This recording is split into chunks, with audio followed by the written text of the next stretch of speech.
Subscribe कीजिए हमारे channel को, हमारी नई वीडियो को सबसे पहले देखने के लिए और बेल आइकॉन को प्रेस कीजिए। बिस्मिल्लाहिर्रहमानिर्रहीम। अस्सलामुअलैकुम दोस्तों, क्या हाल चाल हैं। मैं उम्मीद करता हूं कि मेरे तमाम दोस्त खैरियत से होंगे। तो दोस्तों, ये एक फार्म है, उन फार्मर से भी हम आपकी मुलाकात करवाते हैं और ये आप अपनी स्क्रीन के ऊपर उनका माल देख सकते हैं। माशाल्लाह काफ़ी अच्छा है। अस्सलाम वालेकुम। वालेकुम अस्सलाम। सर क्या हाल चाल है। अल्लाह का शुक्र है जी।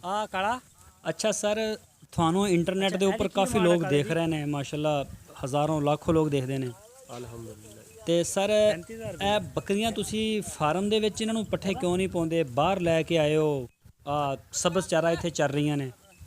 ਇਹ ਸਰ ਵਾਕਸ਼ਾਕ ਕਰਾ ਰਹੇ ਆ ਫਾਰਮ ਤੇ ਸਿਰਫ ਵੰਡਾ ਛੰਡਾ ਖਵਾਈਦਾ ਹੈ। ਇਹਨੇ ਨਾਲ ਇਹ ਆ ਕਿ ਤੁਰ ਫਿਰ ਲੈਂਦਾ ਜਾਨਵਰ, ਲੱਤਾਂ ਲੁੱਤਾਂ ਖੁੱਲ ਜਾਂਦੀਆਂ।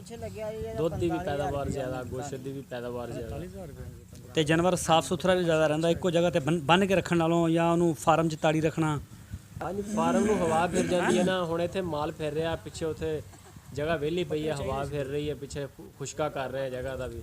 ਨਾਲੇ ਜਾਨਵਰ ਤੁਰ ਫਿਰ ਲੈਗਾ, ਜੜੀ ਬੂਟੀਆਂ ਖਾਂਦਾ, ਵੰਨ ਸੋਨਾ ਪੱਠਾ ਖਾਂਦਾ। ਇਦਾਂ ਦਾ ਫਾਰਮ ਤੇ ਨਹੀਂ ਨਾ ਖਾਂਦਾ। ਦਵਾਈਆਂ ਦਾ ਵੀ ਖਰਚਾ ਵਾਵਾ ਘਟ ਜਾਂਦਾ ਇਹਨਾਂ ਦਾ। ਹਾਂਜੀ, ਦਵਾਈ ਦਾ ਤਾਂ ਜ਼ਾਹਰੀ ਗੱਲ ਹੈ, ਵਿੱਚ ਜੜੀ ਬੂਟੀਆਂ ਹਰ ਤਰ੍ਹਾਂ ਦੀਆਂ ਅੱਲਾਹ ਪਾਕ ਖੇਤਾਂ 'ਚ ਕਰਦਾ ਤੇ ਉਹ ਮਾਲ ਖਾਂਦਾ, ਤੰਦਰੁਸਤ ਰਹਿੰਦਾ। ਅੱਛਾ ਸਰ, ਇਹ ਜਿਹੜਾ ਘਾਹ ਤੁਹਾਡਾ ਜ਼ਾਤੀ ਬੀਜਿਆ ਹੋਇਆ ਉੱਗਿਆ ਜਾਂ ਇਹ ਆਪੇ ਉੱਗਿਆ ਜਾਂ ਇਹਦਾ ਕੀ ਹਿਸਾਬ ਹੈ। ਨਹੀਂ ਜੀ, ਇਹ ਬੀਜਿਆ ਹੋਇਆ ਹੈ। ਇਹ ਵੀ ਬੀਜਿਆ ਹੋਇਆ। ਹਾਂਜੀ, ਬੀਜਿਆ ਹੋਇਆ। ਅੱਛਾ, ਤੇ ਤੁਸੀਂ ਉਹ ਜਿਹੜਾ ਪਿੱਛੇ ਮੈਨੂੰ ਦਿਖਾਇਆ, ਜਿਹੜਾ 4 ਏਕੜ ਤੁਸੀਂ ਆਸਟ੍ਰੇਲੀਅਨ ਘਾਹ ਲਾਇਆ ਸੀ। ਹਾਂਜੀ, ਉਹ ਆਸਟ੍ਰੇਲੀਅਨ ਉਹ ਪਹਿਲੇ ਦਾ ਲਾਇਆ ਹੋਇਆ 4 ਏਕੜ, ਲੇਕਿਨ ਇਹ ਅਸੀਂ ਹੁਣ ਨਵਾਂ ਲਾਇਆ ਰੋਡ ਗ੍ਰਾਸ। ਅਸੀਂ ਹੋਰ ਇਹ ਵੀ ਇਨਸ਼ਾਅੱਲਾ ਹੋਰ ਇਹੀ ਲਾਵਾਂਗੇ ਹੁਣ ਮਜ਼ੀਦ। ਰੋਡ ਗ੍ਰਾਸ ਇਹ ਘਾਹ ਅੱਛਾ ਹੈਗਾ। ਇਹਦੀ ਵਜ੍ਹਾ ਇਹ ਆ ਕਿ 20-25 ਦਿਨ ਬਾਅਦ ਦੁਬਾਰਾ ਤੁਹਾਡਾ ਲੌ ਤਿਆਰ ਹੋ ਜਾਂਦਾ। ਅੱਛਾ ਹਾਂਜੀ।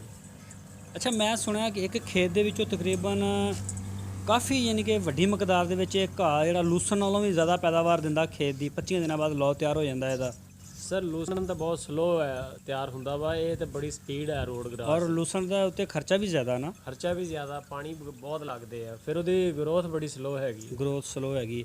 ਅੱਛਾ, ਤੇ ਸਰ ਇਹਦੇ ਨਾਲ ਦੁੱਧ ਨੂੰ ਕੋਈ ਫਰਕ ਤਾਂ ਨਹੀਂ ਪੈਂਦਾ ਜਾਂ ਗੋਸ਼ਤ ਦੀ ਪੈਦਾਵਾਰ ਨੂੰ ਫਰਕ ਪੈਂਦਾ ਹੋਵੇ ਰੋਡ ਗ੍ਰਾਸ ਨਾਲ। ਸਰ ਇਹਦੇ ਨਾਲ ਸਗੋਂ ਵਾਧਾ ਦੁੱਧ ਵੀ ਤੇ ਗੋਸ਼ਤ ਵੀ।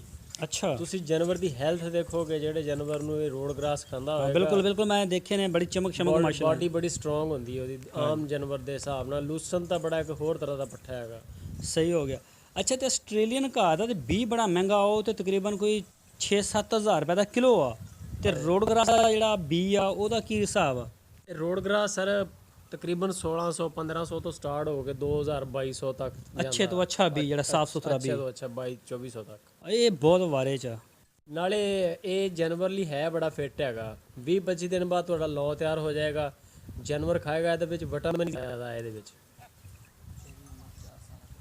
ਅੱਛਾ ਸਰ, ਇਹ ਘਾਹ ਜਿਹੜਾ ਇੱਕ ਦਫਾ ਬੀਜਿਆ ਹੋਵੇ ਤੇ ਇੱਕ ਕਿੰਨੀ ਕੁ ਦੇਰ ਯਾਨੀ ਕਿ ਦੁਬਾਰਾ ਨਹੀਂ ਬੀਜਣਾ ਪੈਂਦਾ। ਫਾਰਮਰ ਜਿਹੜਾ ਉਹ ਇੱਕ ਦਫਾ ਬੀਜ ਕੇ ਉਹਦੀ ਇਹ ਪੱਠੇ ਦੀ ਟੈਨਸ਼ਨ ਮੁੱਕ ਜਾਵੇ, ਯਾਨੀ ਕਿ ਕਿੰਨੀ ਦੇਰ ਤੁਸੀਂ ਦੁਬਾਰਾ ਚਾਰ ਸਕਦੇ ਹੋ।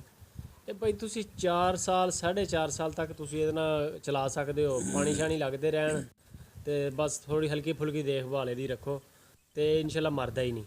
ਅੱਛਾ, ਹਾਂਜੀ, ਮਰਦਾ ਹੀ ਨਹੀਂ। 4.5 ਸਾਲ 5 ਸਾਲ ਯਾਨੀ ਕਿ ਤੁਹਾਡੇ ਕਹਿਣ ਦਾ ਮਕਸਦ ਆ ਕਿ ਘਾਹ ਜਿਹੜਾ ਉਹ ਜ਼ਬਰਦਸਤ ਆ ਚਰਾਈ ਵਾਸਤੇ, ਬਹੁਤ ਆਸਾਨੀ ਨਾਲ। ਅੱਛਾ, ਤੇ ਤੁਹਾਡਾ ਕੀ ਖਿਆਲ ਆ ਬੱਕਰੇ ਜਿਹੜੇ ਨੇ, ਬੱਕਰੀਆਂ ਨੇ, ਉਹ ਇਦਾਂ ਛੱਡ ਕੇ ਇਹਨਾਂ ਨੂੰ ਜ਼ਰਾ 2 ਘੰਟੇ ਸਵੇਰ 2 ਘੰਟੇ ਸ਼ਾਮ, ਜਿਵੇਂ ਤੁਹਾਡਾ ਸ਼ਡਿਊਲ ਆ, ਹਾਂਜੀ ਇਸ ਤਰੀਕੇ ਨਾਲ ਚਾਰਿਆ ਜਾਵੇ ਜਾਂ ਪੱਠੇ ਫਿਰ ਬੰਦਾ ਨੌਕਰ ਰੱਖੇ, ਵੱਢ ਕੇ ਲਿਜਾ ਕੇ ਉੱਥੇ ਕੁਤਰੇ ਫਿਰ ਉਹਨਾਂ ਨੂੰ ਪਾਵੇ, ਉਹ ਸਹੀ ਹੈ ਜਾਂ ਆਹ ਸਹੀ ਹੈ। ਇਹ ਦੇਖ ਲਓ ਤੁਸੀਂ ਹੁਣ ਕਿ ਸਾਡੇ ਇੱਥੇ 2-3 ਬੰਦੇ ਫਿਰ ਰਹੇ ਆ ਮਾਲ ਚਰਾਉਣ ਲਈ। 200-300-250 ਬੱਕਰਾ ਅਸੀਂ ਜਾਂ ਮਾਲ ਲਈ ਫਿਰਦੇ ਹਾਂ। ਹਾਂ ਬਿਲਕੁਲ। ਜੇ ਅਗਰ ਇਹੀ ਅਸੀਂ ਫਾਰਮ ਤੇ ਬੰਨ੍ਹ ਕੇ ਇਹਨਾਂ ਨੂੰ ਪੱਠੇ ਪਾਈਏ ਤੇ ਸਾਨੂੰ 3-4 ਬੰਦੇ ਯਾਨੀ ਕਿ ਪੱਠੇ ਵੱਢਣ ਲਈ ਚਾਹੀਦੇ ਆ, ਕੁਤਰਨ ਵਾਲਾ ਸਿਸਟਮ ਚਾਹੀਦਾ।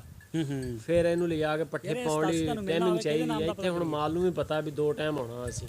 ਹਾਂ ਬਿਲਕੁਲ। ਮਾਲ ਆਪਣੇ ਆਪ ਹੀ ਆਦੇ ਐਨ ਉੱਖਾਂ ਕੱਢ ਲੈਂਦਾ। ਯਾਨੀ ਕਿ ਅਗਰ ਇੱਕ ਨੌਕਰ 10,000 ਰੁਪਏ ਦਾ ਰੱਖਿਆ ਹੋਵੇ, 4 ਨੌਕਰਾਂ ਦਾ 40,000 ਮਹੀਨੇ ਦਾ ਬਣਦਾ ਤੇ ਸਾਲ ਦੇ ਤੇ ਬਹੁਤ ਪੈਸੇ ਬਣ ਜਾਣੇ। ਉਹ 5-6.5 ਲੱਖ ਰੁਪਈਆ ਬਣ ਜਾਣਾ, ਉਹ ਬਚ ਗਿਆ। ਬਿਲਕੁਲ ਬਚਦਾ ਜੀ, ਇਹਦੇ ਨਾਲ ਬੜੀ ਬੱਚਤ ਹੈਗੀ ਆ, ਨਾਲੇ ਆਸਾਨੀ ਹੈ ਇਹਦੇ ਚ ਬਹੁਤ ਜ਼ਿਆਦੀ। ਤੇ ਤੁਸੀਂ ਟੈਡੀ ਬੱਕਰੀਆਂ ਨਹੀਂ ਰੱਖੀਆਂ? ਮੇਰੇ ਕਾਫੀ ਦੋਸਤ ਨੇ ਉਹ ਟੈਡੀ ਬੱਕਰੀ 'ਚ ਬੜੀ ਦਿਲਚਸਪੀ ਲੈਂਦੇ ਨੇ। ਤੇ ਟੈਡੀ ਬੱਕਰੀ ਹੈ ਨਹੀਂ, ਲੇਕਿਨ ਹੁਣ ਸਾਡਾ ਇਰਾਦਾ ਹੈ ਕੋਈ ਨਾ 60-70 ਜਾਨਵਰ ਯਾਨੀ ਕਿ ਜਿਹੜੇ ਟੈਡੀ ਬੱਕਰੀ ਦੇ ਵੀ ਪਾਉਣੇ।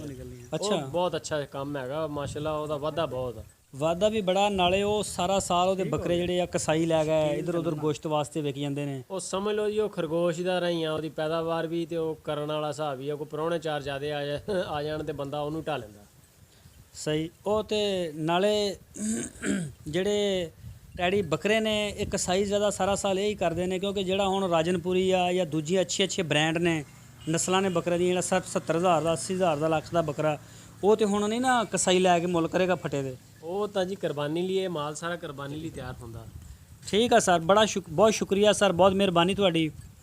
तो दोस्तों ये देखा आपने, सुनी बात एक फार्मर के ज़बानी। हम इनका जो ऑस्ट्रेलियन घास है वो भी आपको दिखाएंगे। तो दोस्तों आपसे रिक्वेस्ट है, आप हमारे चैनल को सब्सक्राइब लाजमी करें। हमारे चैनल के ऊपर रोज़ाना की बुनियाद पर अच्छी मालूमात अपलोड होती है। अपना बहुत सा ख्याल रखना। अल्लाह हाफ़िज़।